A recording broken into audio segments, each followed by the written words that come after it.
আগের ভিডিওতে তো তোমাদেরকে দেখিয়েছিলাম যে বাড়িতে বিয়ে দিয়ে বর কনেকে নিয়ে এসেছি, আর তার পরের দিনকে হচ্ছে সেটারই তোড়জোড়। মানে বিয়ের পরের দিনে যে অনুষ্ঠানগুলো হয়, যে রিচুয়ালসগুলো হয়, সেইগুলো অ্যাকচুয়ালি এটা হয় বর কনে আসে সকালবেলা, তখন তাদেরকে বরণ করার পর। কিন্তু আমাদের তো বর কনে বিয়ে করে রাত্রেই চলে এসছে, আর আসার পরে যেহেতু কনের বাড়ির লোক আসবে সেই কারণের জন্য আর কি বরণ বা কোনো কিছুই হয়নি। তো সেই জন্যই সমস্ত কিছু রিচুয়ালস হচ্ছে তার পরের দিন।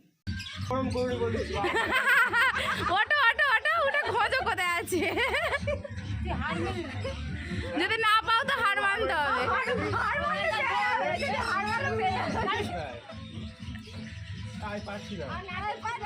হার মেনেছো, বলো হার মেনেছো, হার মেনেছো।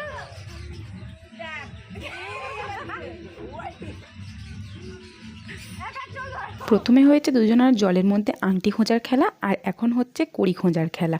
মানে বরের কড়ি 3বার বউয়ের কাছে লুকানো থাকবে, সেটা বর খুঁজবে, আর বউয়ের কড়ি সেটা বরের কাছে 3বার লুকানো থাকবে, সেটা বউ বরের কাছ থেকে খুঁজে বার করবে। এখানে বলা হয় যে খুঁজে বার করতে পারবে 3বার তার হুকুমই চলবে। কিন্তু শিবনাথ 2বার হেরো, ঠিক আছে 3বারও হেরে যাবো, বউয়ের কাছে হাতে লজ্জা নেই বলো।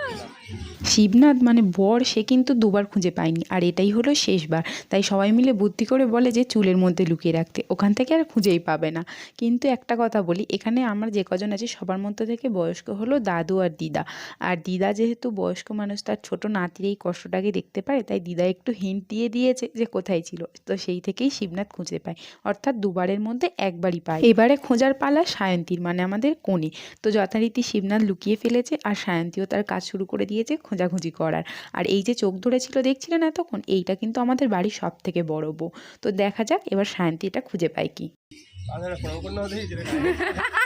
শিবনাথ যতই লুকিয়ে রাখার চেষ্টা করুক না কেন, সায়ন্তী বারবারই সেটা খুঁজে বার করেছে। মানে 3বারের 3বার সবই ও খুঁজে পেয়েছে, মানে বুঝতেই পারছো তোমরা।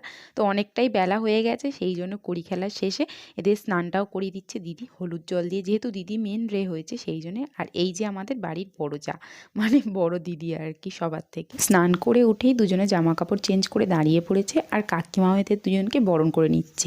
এরপরে হবে আলতা পায়ে ঘরে ঢোকা, মানে যে নিয়মগুলো হওয়া উচিত ছিল সকালবেলা যখন কোণে ঘরে আসে। যেহেতু এদের তো আর কোনো অনুষ্ঠান করে বিয়ে হয়নি, তাই সমস্ত নিয়মকানুনগুলো উল্টোপাল্টা হয়ে গেছে। মানে আগে কড়ি খেলা অনুষ্ঠান হয়েছে, তারপরে এটা।